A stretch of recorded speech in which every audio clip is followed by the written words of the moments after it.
Keanu Reeves stood outside the small art gallery on a cold evening. His black coat pulled tight around his shoulders. The city lights flickered behind him. But inside the glass door, the warm glow of paintings and people laughing felt like another world. He wasn't here for an opening or to be seen. He was here because the gallery belonged to an old friend, Maria, who had once believed in him when nobody else did. She had invited him quietly, asking him to come by when things were calm, after the crowds had left.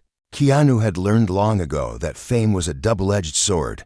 People loved the movies, the characters, the image, but sometimes they forgot the man behind all that. Tonight, though, he just wanted to stand in a quiet corner and look at Maria's work. Maybe talk to her about her dreams, maybe buy a piece to help her keep the place running. He liked doing things without a show, just simple, kind acts that made the world a little softer. But even small moments have a way of turning big when you're Keanu Reeves. As he stepped through the door, a young man in a paint-splattered hoodie froze mid-step. He held a tray of leftover wine glasses, clearly part of the cleanup crew. His eyes widened like he had just seen a ghost. The room fell silent for a heartbeat, whispers starting like a wave crashing against the walls.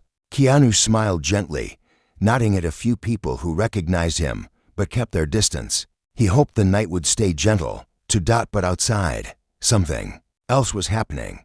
A group of protesters, angry, loud, and looking for a target, had gathered. They had nothing to do with Maria's gallery. They were upset about a new construction that was tearing down old neighborhoods to build high-rises for the rich. They thought the gallery's street was where the rich came to play with money, and they were there to make a statement. They saw the cameras, the flash of Keanu's face inside, and something snapped inside one of them. Maria ran up to him. She was short, with wild gray hair pulled into a bun that was already coming undone. Her eyes shone with tears and love. "Keanu, I'm so glad you came. I didn't think you'd." Before she could finish, the glass door burst open. The young man in the hoodie was shouting, trying to block the way, but it was too late. A woman in a red coat pushed forward, her hand hidden inside a big bag. Keanu's calm eyes locked onto her just a second before it happened. A splash of cold paint, thick, bright, stinking, hit his shoulder first, then dripped down his coat, onto his shoes, splattering the polished floor of Maria's small dream. The crowd gasped. Someone screamed. The woman dropped her bag and ran into the night. The protesters scattered like startled birds, leaving Keanu standing there, soaked in red and yellow and blue, colors running down like broken rainbows. Keanu didn't shout. He didn't raise a hand or curse or even step back. Instead, he closed his eyes for a moment, feeling the paint seep into his clothes, feeling the shock of the room press in around him. Maria stood frozen, her mouth open, a hand pressed to her chest. The young man in the hoodie was crying, muttering apologies though he had done nothing wrong. Cameras outside started flashing as people pulled out their phones. Keanu opened his eyes and looked at Maria first. His voice was soft but clear. "It's just paint," he said. "Your work is still here. Your dream is still here." She burst into tears then, covering her mouth to keep her sobs quiet. Keanu turned to the people filming, his eyes tired but kind. "Please don't post this to laugh," he said. "If you're going to post it, tell people what really matters. Tell them about Maria's art, about her gallery, about the old neighborhoods we're losing. Tell them we can be better." He walked toward the door, the paint dripping in small, sad splashes. The cold night air hit him like a slap, but he didn't flinch. The protesters were gone now, their anger leaving behind only silence and a few crushed signs on the sidewalk. Keanu wiped some paint off his sleeve, looking at the colors on his fingertips. As he stood there, Maria ran out after him. She grabbed his hand, trembling. "Why did you come? You didn't have to see this. You didn't have to be hurt." Keanu squeezed her hand gently. "Sometimes you have to stand in the mess," he said, "to remind people what really matters. They think they threw paint on me, but all they did was show how much work we have to do." Maria's eyes shone in the dim streetlight. "How will you get home? You're covered in paint." Keanu smiled, the same gentle, tired smile that had carried him through so many storms. Maybe I'll buy a jet, he said quietly, almost joking, but not quite. Not for me. For the people who need to see there's always a way to fly above the mess, and somewhere, deep inside him, the seed of that thought took root, an idea for something bigger, something that would surprise even those who had always underestimated his quiet strength. Tonight, they had thrown paint on him, but tomorrow, he would remind them that kindness can fly higher than hate ever will. The night after the paint incident, the city buzzed with rumors. Some people laughed about the video online, twisting the story into another celebrity mishap. Others defended Keanu, calling him humble and kind for not reacting with anger. But Keanu didn't care about the noise. He sat alone in his small kitchen, wearing a soft old sweater that smelled faintly of paint even after he had scrubbed his skin raw. He held his phone, scrolling through messages. Maria had sent him pictures of her gallery floor, the streaks of color already cleaned up. She thanked him again and again for not leaving her alone in that moment. He replied with a simple heart emoji and put the phone face down. Outside his window, the city hummed. It always did, even when the world felt like it had stopped spinning. Keanu's mind kept circling back to the woman in the red coat, the way her eyes had burned with anger before she threw that paint. What had made her so desperate? What did she want people to hear? And why did it feel like her pain wasn't hers alone, but a part of something bigger, something being ignored? He thought about the construction sites eating up old streets. He thought about the families pushed out, the small businesses closing one by one. He thought about Maria's gallery, so fragile, so brave, and how easy it was for people to forget the simple dreams of good people. A jet, the words came back to him, half a joke, half a seed. Maybe it could be more. The next morning, Keanu put on a baseball cap and an old hoodie. He needed to see the places people didn't want to look at. He needed to talk to the ones who had no microphones, no movie cameras to listen. He walked through alleyways behind the high-rise skeletons being built. He stopped at tiny cafes with for sale signs taped to the windows.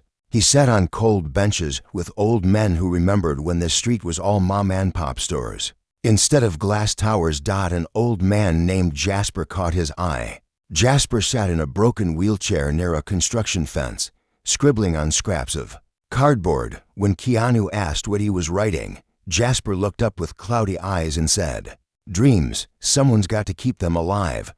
He showed Keanu the words, "Save the old bakery, fix the playground, bring back the jazz bar." Simple wishes that nobody in suits seemed to care about. "You really think these can come true?" Keanu asked, sitting on the curb beside him. Jasper cackled, a dry sound that made the pigeons flutter away. "Not if they stay here," he said, tapping the cardboard. "But if you carry them, maybe." Keanu went home that night with Jasper's words rattling in his chest. He couldn't stop thinking about the bakery that made bread for kids before school, about the jazz bar where old musicians gathered every Sunday, about the playground with rusted swings. Paint could be washed away, but broken dreams, they stuck. The next few days, he started making quiet calls. He spoke to his business manager, who tried to talk him out of it. "A jet? Keanu, you don't even like flying private." "It's not for me," he said. "It's for the people who feel stuck down here. They need to know someone sees them." The plan sounded crazy. Buy a $75 million jet. For what? But Keanu had an idea. The jet wouldn't be just a plane. It would be a symbol, a floating promise that every forgotten street, every small dream, could get a second chance. He didn't want headlines. He didn't want thanks. He just wanted to do something so big and impossible that the world would have to look up and notice. When Maria heard about it, she begged him to be careful. "Keanu, they'll twist this," she said over coffee at her gallery. "They'll say you're showing off. They'll say you're buying attention." He stirred his coffee, staring at the swirl of cream. "Let them talk," he said. "The ones who matter will know. The old man in the wheelchair will know. You'll know." She reached across the table, touching his paint-free sleeve. "Promise me you'll protect your heart in all this. You give so much. Don't let them empty you." Keanu smiled, that soft, tired smile. "My heart's okay," he said. "It's theirs I'm worried about." Outside the window, the city moved on. People rushed past, chasing buses and dreams and rent money. They didn't know yet that the man sitting at the corner table, the one with the gentle eyes, was about to remind them that sometimes kindness comes flying in when you least expect it. And somewhere in the shadows, the woman in the red coat watched from across the street. Her hands trembled as she clutched a photo of her family, now scattered because they'd lost their tiny home. She wondered if the man she'd thrown paint on really meant what he said. Could he really change anything, or would it all stay the same? The rich up high, the rest down here in the cold. But Keanu was already moving, already planning. The paint was gone from his coat, but the colors were still alive, and he was ready to carry every forgotten dream, higher than anyone thought possible. The news of Keanu's plan didn't break all at once. It slipped out like a whisper that turned into a storm. At first, it was just a rumor on a fan page. Keanu Reeves buying a $75 million jet for charity. People laughed. Some said it was fake. Some said it was just another story to make him look like a saint. But for Keanu, none of that mattered. He was already meeting people behind closed doors, artists, small business owners, families who'd lost everything when the city's skyline started to eat the ground they stood on. One morning, Keanu sat on a cold metal bench in front of a half-demolished diner. Beside him was Clara, a single mother who used to serve coffee there before the developer bought the land. Her eyes were tired, but her voice was steady. "I worked here 15 years, she told him. "This place helped me raise my son. Now they want to put up luxury condos. Where do we go?" Keanu listened. He didn't have all the answers yet, but he knew one thing. He didn't want to stand by while people like Clara vanished into the cracks. He looked at her and said, "What if we could buy the place back? What if you owned it this time?" She laughed, a small, broken laugh. "People like me don't own things, Mr. Reeves." He shook his head. Maybe they should. Behind Keanu's gentle words was a fire building. He'd seen too many red carpets, too many velvet ropes, too many fake smiles. He was done waiting for the world to do the right thing. If they wouldn't, he would. He talked to pilots, real estate lawyers, community leaders. He asked them questions nobody had asked them before. Could a jet fly not just people, but hope? Could it connect forgotten streets to people who wanted to help? And still, the woman in the red coat was watching. Her name was Lucy. Every night, she sat by her cracked phone screen, scrolling through clips of Keanu covered in paint. Some called him weak for not fighting back. Others said he was a fool, too soft for this cold world. But Lucy saw something else. She saw a man who didn't flinch when anger hit him in the face. She saw him stand in the mess, her mess, and still promised to lift it up. One night, she couldn't hold it in any longer. She found his email through a friend who worked at the gallery. Her message was raw, written with shaking fingers. "You don't know me. I was the one who threw the paint. I'm not sorry for wanting people to notice, but I'm sorry I chose you. I thought you were just another rich man playing hero. I don't know anymore. If you want to hate me, fine. But if you really mean what you said, help us. Help us." Before it's too late. When Keanu read the message, he closed his eyes and let out a long breath. He could have ignored it. He could have blocked her. But instead, he wrote back to simple words. "Let's talk." Lucy didn't expect that. When they met, it wasn't in some fancy office. It was on a park bench near the street she used to call home, now a construction site fenced off with bright plastic banners, bragging about luxury living for the elite. They sat on the cold wood, knees almost touching, as cars whooshed by. "Why did you do it?" he asked softly. She looked away, ashamed. "Because nobody listens until you make a mess." Keanu nodded slowly. "So help me make a better mess." Lucy blinked. "What does that mean?" "Tell me what you'd fix first," he said. "Tell me what people need to see." Her words came pouring out like a river that had been dammed too long. She told him about families forced into shelters, the old lady who sold flowers on the corner until they bulldozed her stall, the children playing in parking lots because there were no parks left. She told him about the way it felt to be invisible while the rich flew overhead in shiny jets, never looking down. Keanu listened, his hands folded, his eyes never leaving hers. When she was done, They sat in silence, two souls wrapped in the city's cold breath. Then Keanu spoke, his voice barely above a whisper.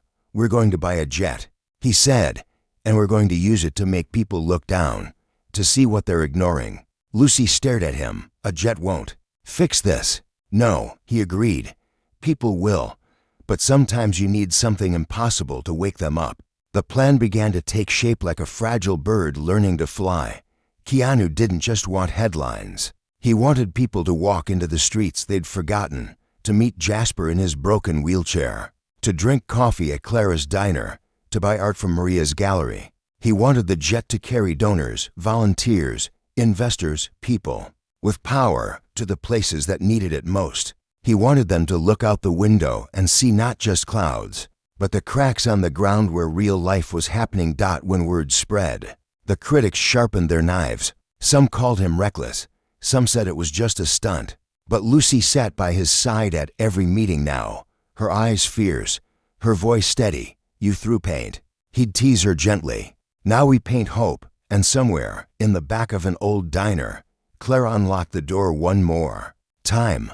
She wiped dust off the counter, looked at the empty seats, and whispered, "Maybe we come back." And old Jasper, scribbling his dreams on scraps of cardboard, felt his heart flutter.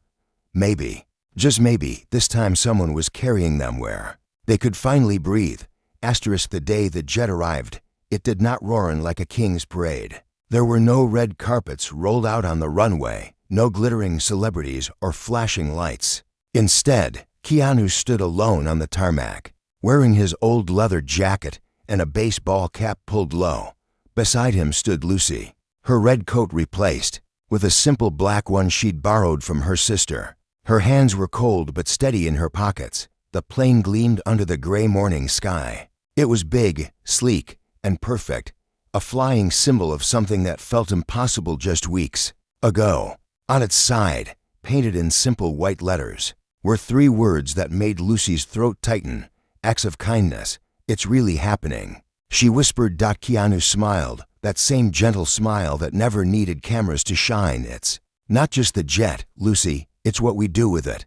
Inside, the seats were not velvet thrones. There was no gold trim or fancy drinks on tap. Instead, there were big screens showing live maps of the city's forgotten places, closed shops, abandoned lots, shelters overflowing.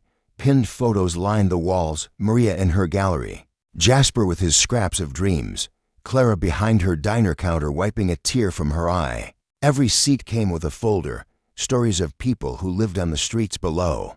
Handwritten in simple words, the first group to board were not billionaires, they were artists, teachers, small business owners, community workers. Keanu's plan was clear: bring people with open hearts up high enough to see the cracks below, make them want to come back down and fix them. The engines hummed to life. Lucy watched through the tiny window as the runway fell away. She felt her stomach flip, not just from the liftoff, but from the weight of what they were trying to do. She turned to Keanu, who sat calmly reading Jasper's cardboard list like it was a holy text. "Do you really think they'll care?" Lucy asked, "when they come back down?" He turned to her, eyes soft but fierce. "Not everyone will, but some will, and that's how it starts." Maria was waiting when the jet touched down again. She had set up an outdoor exhibit near her gallery, giant photos of the neighborhood's history, taped to old brick walls for everyone to see. There was no ticket fee. People could wander through, touch the photos, listen to local musicians play on the sidewalk. The jet's guests stepped out and didn't walk into a limo. They walked straight into Maria's story. A boy with paint on his hands, Maria's nephew, ran up to Keanu. "Thank you for not yelling at my aunt when they threw paint," he said shyly. Some people shout a lot. Keanu knelt down to the boy's level, the jet's engines still whirring behind them. "Sometimes you have to be quiet to hear what matters," he said. The boy grinned and gave him a tiny painted stone. "To remember," he said. Lucy watched this and felt something shift inside her. She remembered the cold slap of the paint. In her hands, the fury, the fear. Now she felt something warmer, like maybe hope could grow in the same place. Anger had lived for so long, but not everyone was happy. Reporters circled like hungry birds, One shouted across the barricade, "Keanu, is this just another stunt? A vanity project? You know a plane can't fix poverty, right?" Keanu didn't flinch. He stepped closer so they could hear him. "It's not about the plane," he said. "It's about the people we carry, the stories they bring back, the changes they choose to make." But that night, the headlines were ugly. Keanu's jet fantasy, hero complex, or real help. They called Lucy an ex-criminal. They mocked Maria's small gallery. They dug into Clara's past like it was dirt to fling. But in the middle of that storm, something else happened. Donations started to trickle in. Not from the rich, but from people with $5, $10. Notes attached said things like, "I see you, I care, I want to help." Inside the old diner, Clara sat at her counter, counting the bills in an old jar. She felt the cracks in the floor under her feet and dreamed of baking fresh bread again for the kids. On their way to school, and under a flickering street lamp, Jasper slept in his wheelchair with one hand on his stack of cardboard dreams. A volunteer came by with a blanket, whispered, "You're not alone, old man," and Jasper smiled in his sleep. In his quiet apartment, Keanu lay awake staring at the ceiling, paint stone in his hand. He thought about the hate, the noise, the mess, and he thought about the jet parked on the runway, waiting to carry more dreams tomorrow. Lucy single quotes S message pinged his phone at 2 a.m. "We made a mess again," she wrote. "A good one. Thank you for standing in it with us." Keanu typed back one word before drifting off to sleep. "Always." The first few months after the jet started flying were messy. Some flights were empty when people backed out. Sometimes the seats were filled with dreamers who didn't know how to turn hope into action. But every trip planted a seed.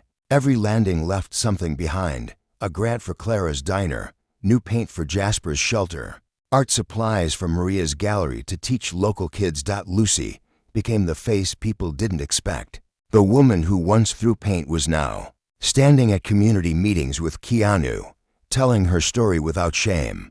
"I thought I had to destroy things to be heard," she said into shaky microphones. "But sometimes you build something, and they can't ignore you." People started to notice. News stations that mocked them came back for follow-ups. They filmed Clara reopening the diner with fresh bread smells drifting onto the street. They filmed Maria's students painting murals on cracked walls. They filmed Jasper laughing in his wheelchair as kids helped him build a tiny community garden behind an abandoned lot. But the bigger the hope grew, the more people tried to tear it down. One rainy afternoon, Keanu and Lucy sat at the gallery, going through letters from people asking for help. Maria made them tea and told them to rest. They looked exhausted. As they read, a man barged in, dripping wet, his face twisted in anger. "So it's true," he spat. "You're spending millions flying rich people around while real families starve?" Keanu stood up calmly. "Sir, we're flying people who want to help." "Liar," the man shouted. "You think your fancy plane fixes anything? We needed rent money, food, not your pity flights." Lucy flinched. She knew that anger. She had been that anger. She stepped forward, voice trembling. "You're right," she said. "One jet isn't enough. We can't save everyone. But we're trying. Please, come see what we're doing." But the man didn't want to see. He stormed out, slamming the door so hard the teacups rattled. Maria's eyes filled with tears. "Maybe he's right," she whispered when the silence returned. "What if we're just putting band-aids on wounds too big to heal?" Keanu sat back down, his shoulders heavy but his eyes still steady. "Band-aids matter," he said. "One by one, they keep people alive long enough to hope again." Outside, the rain poured down. Lucy watched it slide down the window like tears that would never stop. She felt the old fear creep in, that no matter how many people they helped, the anger would always be louder. But that night, something unexpected happened. The angry man came back. He didn't knock. He waited outside under a broken streetlight. Keanu saw him through the window and went out alone. The man's shoulders were hunched, his eyes red. "My wife told me I was wrong," he mumbled. "She showed me the mural your kids painted near our block," she said. She said maybe hope matters more than anger.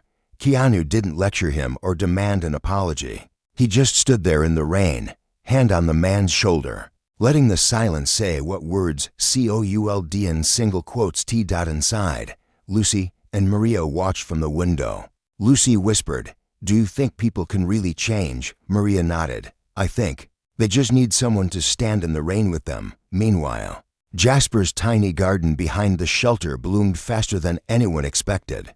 Neighbors dropped off seeds. Kids brought old bottles to water the plants. It was small, just a patch of green in a sea of gray concrete, but it gave people a place to breathe. The jet flew again and again. This time, donors who once sat in boardrooms were stepping into broken playgrounds, old jazz bars, corner stores that still smelled of fresh bread.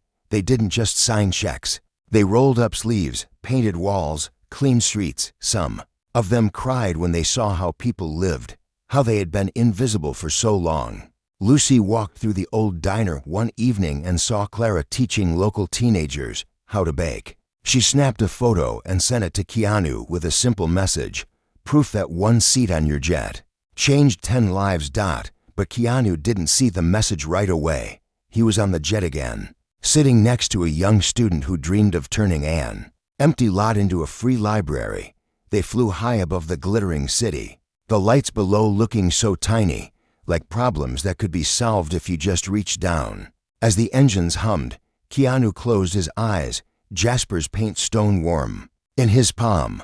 He thought of the paint thrown on his coat, of the insults, the doubt, the noise. And then he thought of Clara's bread, Lucy's courage, Maria's art, Jasper's garden. They were still here, and so was he. Outside, the stars blinked like tiny promises. Maybe the world wouldn't change overnight, but as long as there were people willing to fly into the mess, carry dreams, stand in the rain, hope would always have a chance to grow. Months turned into a year since the first splash of paint. The $75 million jet had flown hundreds of people, not just rich donors, but students, volunteers, artists, old shopkeepers with tiny dreams and huge hearts. Every seat carried someone who promised to look down and not forget what they saw when they landed. Keanu didn't stand in front of cameras much. He stayed in the background, the quiet thread pulling everything together. But his name opened doors. Sometimes that was enough. Sometimes it wasn't. Sometimes he lay awake in his small apartment, staring at the ceiling, wondering if he had made any real difference at all. One evening, Lucy found him sitting alone on the jet steps. It was sunset, the sky streaked orange and purple behind the big silver wings. He looked tired, not just in his body, but deep down. The kind of tired that comes when you carry too many broken dreams in your pockets. "Hey," Lucy said softly, sitting beside him. "Long day," he laughed. But it was a dry, quiet sound. "Long year." She bumped her shoulder against his. "You know you don't have to do this forever, right? The whole world isn't yours to fix." Keanu looked at her, paint stone still in his pocket. "Maybe it isn't, but every person we help carries it forward. That's the part that matters." Lucy nodded, pulling out her phone. "Come with me tomorrow. You need to see something." The next morning, Keanu followed Lucy down streets he hadn't walked since the first flight. They passed the diner, the sign above the door now fresh and bright, Clara's kitchen. The smell of warm bread drifted out, and kids laughed as they grabbed breakfast on their way to school. They passed Maria's gallery, now twice as big, walls covered with paintings from local kids. Inside, Maria was laughing with a group of teenagers, brushes in their hair and hope in their eyes. They turned the corner and found Jasper's garden. It wasn't tiny anymore. It had grown, flowers blooming along cracked concrete walls, vegetable patches feeding neighbors who had nothing to give but their hands to help. Jasper was there, wrapped in a thick blanket, telling stories to children sitting on the grass. When he saw Keanu, his eyes twinkled. "Told you, old dreams can bloom," Jasper said. Lucy took Keanu's hand and pulled him forward. "Come on, there's one more." They stopped at an empty lot that used to be a dump. Now, it had a small, sturdy building painted in bright colors, blues, greens, and reds. Children's laughter spilled out the open doors. A sign above read, "The Neighborhood Library." Inside, shelves were lined with donated books. Kids sat cross-legged on the floor, reading stories to each other. A young student, the same one who once flew beside Keanu, waved shyly from behind the front desk. "Mr. Reeves," he called out, "we have a poetry night next week. Will you come?" Keanu stood frozen for a second.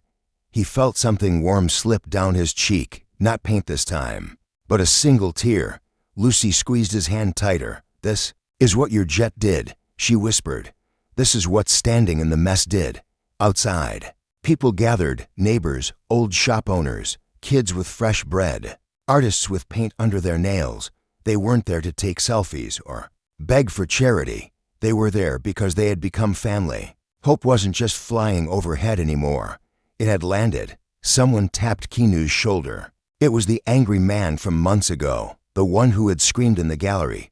He looked shy now, holding his little daughter's hand. "I wanted to say thank you," he said quietly. "We didn't get money or fame, but you reminded us we can help each other. That's worth more." Keanu smiled through tears. "You did this," he said. "Not me." But deep down, Lucy knew. They all knew. It took one man who refused to fight back with anger, who stood covered in paint and chose to listen instead of shout. One man who spent his millions on wings to carry people's stories higher than hate could ever reach. When the sun set that evening, the jet sat quietly on the runway, not a toy for the rich, but a promise that sometimes kindness needs to fly big and loud so the world can't look away. Keanu stood beside Lucy, Jasper, Maria, Clara, and all the others. No cameras, no red carpets, just people standing in the same gentle mess they had built together. And in his pocket, the small paint stone pressed against his palm, a reminder that from one splash of anger, 1,000 acts of kindness had learned how to take flight.